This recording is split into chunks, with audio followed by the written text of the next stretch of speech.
এই মাদ্রাসাকে পুনর্জীবিত করার জন্য পাগড়ি আছে, পাঞ্জাবি আছে, লম্বা নামাজ পড়ে না, এই মাদ্রাসার অবস্থা হয়েছে, এই মাদ্রাসার অবস্থা হয়েছে। এই জন্য এই মাদ্রাসাকে জিন্দা করা, যে সমস্ত বুজুর্গ এই মাদ্রাসার ছুটি কেড়ে নিচ্ছে, ওনাদের কি আশা ছিল যে আমরা মারা যাব, এই মাদ্রাসাগুলো চলবে আল্লাহ আজাদ থেকে আমরা বাঁচি থাকবো। আমরা পাবলিক 1 টাকা 2 টাকা 100 200 করে ধান দেয় কেন দেয়? ফলো করে নাজাতের জন্য, ফলো করে যাতে আল্লাহ জাহান্নামে না যায়।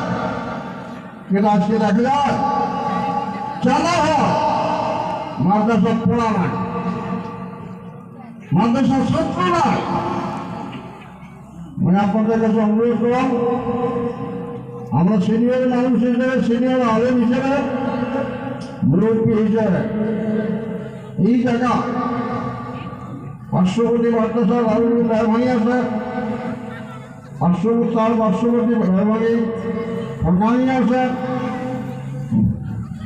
মাদ্রাসা পূর্ণরূপ দেওয়ার জন্য ছাত্র দেন এবং ওস্তাদগুলার কেয়ার করে লক্ষ্য দেন যে ওস্তাদ খালি কালেকশন করবে না, পড়া পারবে, এটা লক্ষ্য দেওয়ার ব্যাপার।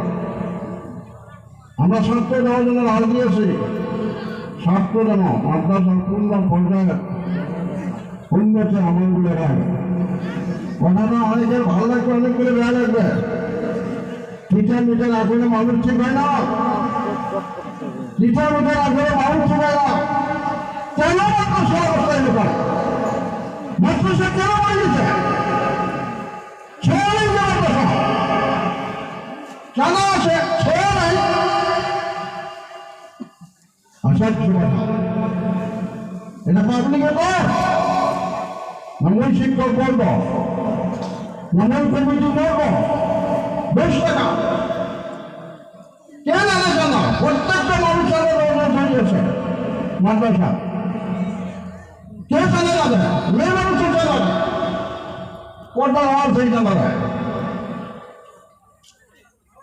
এই জন্য অনুরোধ, এই মাদ্রাসা যাতে পূর্ণ রূপ পায়, মাদ্রাসা যাতে ছাত্র ভর্তি হয়, লেখাপড়া যাতে সুন্দর হয়, কমিটি লেভেলে, প্রস্তাব লেভেলে, অন্তত এই গানের প্রত্যেকটা মুরব্বী জুয়ান সকলের কাছে একদম সবিনয় অনুরোধ, মাদ্রাসা দিকে লক্ষ্য দেন, মাদ্রাসা থেকে আপনার চিন্তা করেন। বাবা তোমার একটা বড় বাবা আমার এই সুগন্ধের যারা আছে, ভাস্কর দেওয়া যায় 10 মিনিটের জন্য কয়েকটা কথা বলে তারপর নয় আনসার সব করা হবে।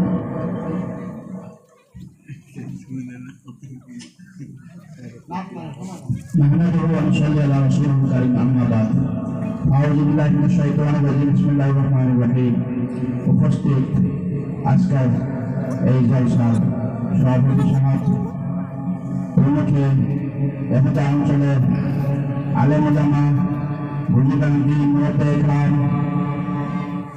প্রত্যেকের কাছে আমাদের অনুরোধ, আপনারা যার সামনে জায়গাটা খালি আছে দয়া করুন, যদি বোঝেন